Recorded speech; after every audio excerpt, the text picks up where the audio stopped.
তো আজকের রেসিপি হচ্ছে সিঙ্গারা। তো সেটাই আজকে তোমাদের সাথে শেয়ার করব কিভাবে আমি বানাই। তো দেখো, প্রথমে আমি আলুগুলোকে কেটে সিদ্ধ বসিয়ে দিলাম। ভালোভাবে সিদ্ধ হয়ে গেলে নামিয়ে ঠান্ডা করে এখন দেখো এগুলোকে আমি ছুলকা ছাড়িয়ে নিলাম।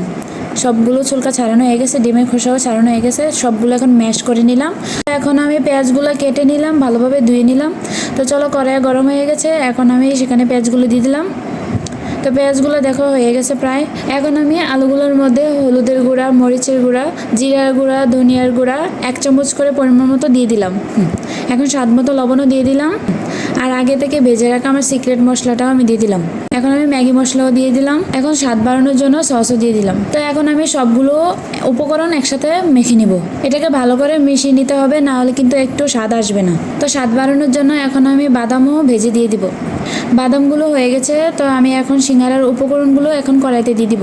এবার ভালোভাবে আমি এখন মিশিয়ে নিব। তো তারপর আমি এখন সিঙ্গারার মশলা দিয়ে দিব। এবার ভালোভাবে এটাকে নেড়ে নিব।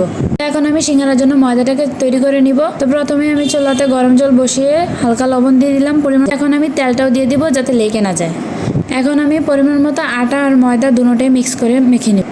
আটা ময়দাগুলো এখন ভালোভাবে মিশিয়ে নিচ্ছি। নামানোর আগে থালের ভেতরে আমি তেল দিয়ে নিলাম যাতে লেগে না যায় আটাটা। তো হাতে একটু তেল নিয়ে নিলাম যাতে লেগে না যায়। তো চলো এখন পুরোটা ভালোভাবে মিশিয়ে নিই। তো ময়দা মিশানো শেষ। তো এখন আমি সিঙ্গারার জন্য গোল্লা তৈরি করে নিব। দেখো আমি কিভাবে ভালোভাবে হাত দিয়ে গোল গোল করে নিচ্ছি এগুলো।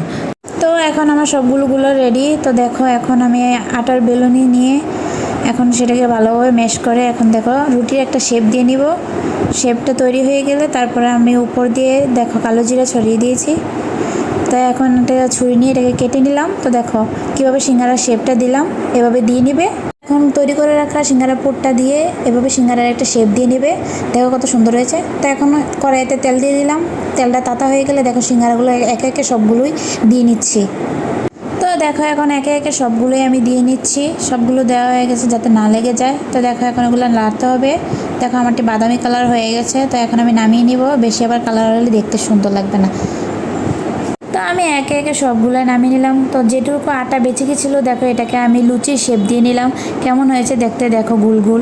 তো এখন সবগুলো একে একে আমি তেল ছেড়ে দেব। দেখো ফুলে উঠেছে, কি সুন্দর দেখতে, তাই না? কতটা কিউট লাগছে দেখতে।